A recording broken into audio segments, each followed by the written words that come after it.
They call me Gonzo. I have a 2003 Acura RS6 Type S, and it has a K20 Type R.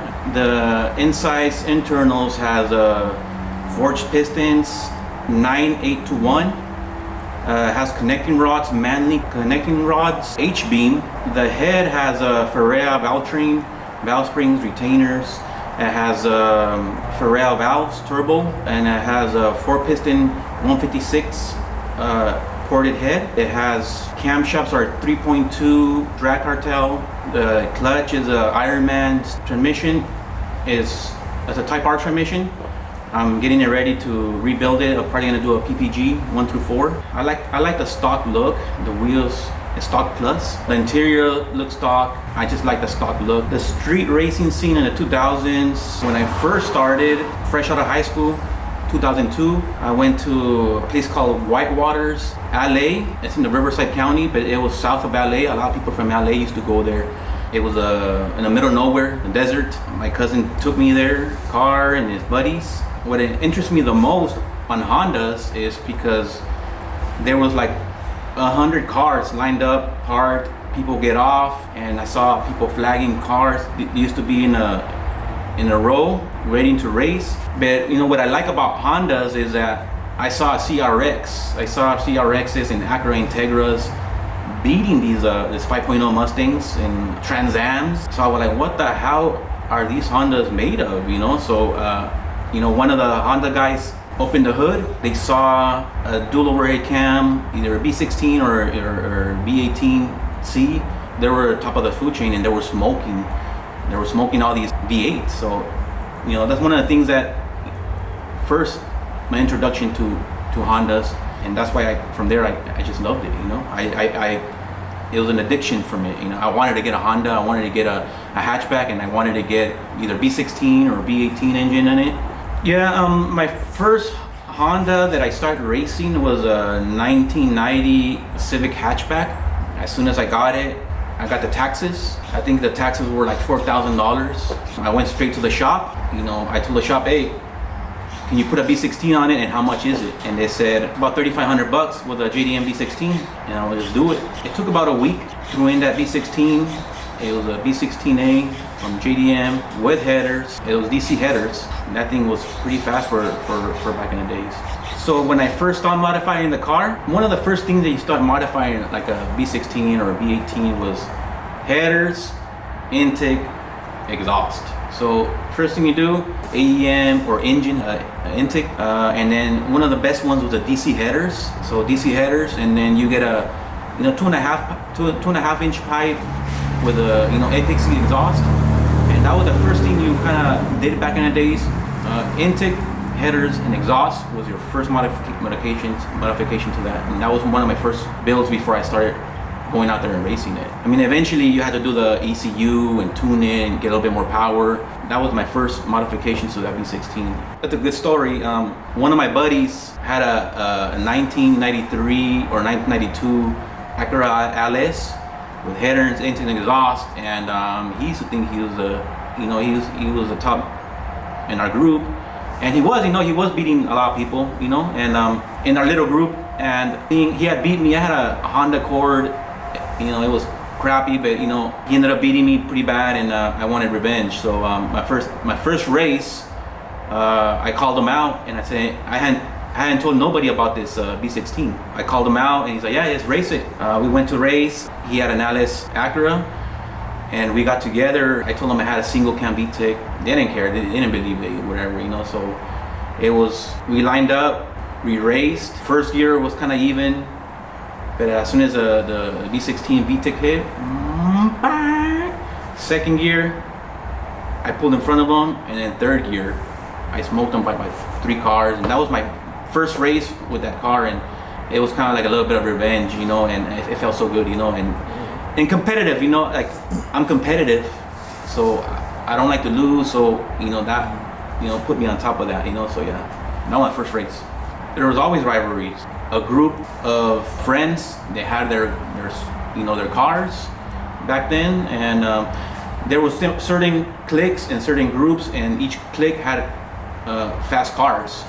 So yeah, you get a call out, used to meet up at gas stations. You know, let's say for example, gas station and restaurant, we used to meet at, you know, In-N-Out. You know, 30, 40 racers used to get there, you know, pull up with their crews. From there you start calling people out. What's up with my hatchback with your 5.0 Mustang, or my Nissan versus your Chevy, or start calling people out. And from there, all the racers used to leave the parking lot and go to like in the middle of nowhere, like Orchards or the desert, or, you know, somewhere where, you know, it's just empty, so you can street race, and that's when the racing began.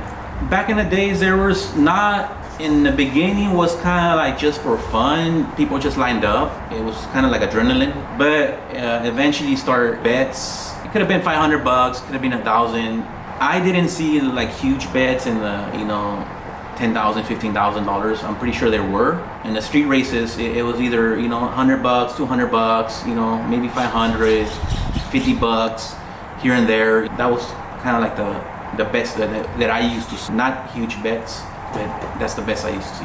Yeah, it was dangerous. You know, the danger was always there. One of the things that sometimes there was you know, 50 people, 40 people there watching races, and somebody would there's always an idiot or somebody would yell out, "Cops, cops, cops," and everybody dispersed and got in their cars and start getting into entanglements, and someone will crash. And sometimes the cops will get there. Cops will get there, and then he'll go in the radio, be like, "Everybody leave," and everybody left. But we left and we went to another spot. We had 2 or 3 spots where we went, and I did see some accidents. One of the memorable accidents that I saw, it was a Nissan, and they raced, and on the way back they were racing back, and somehow one of the Nissans braked hard, and it skid off the road and went head on into another car. So that was one of the situations that I saw an accident, and everybody just ran out. Another situation, we were leaving, somebody yelled out "cops." Everybody dispersed, and we were leaving, and I saw a car, you know, go into some kind of wall. And when I got there, I was turning into it, and I saw a bunch of girls laying in the ground. And when I saw a bunch of girls laying in the ground, I looked, and it was actually my sister and her friends.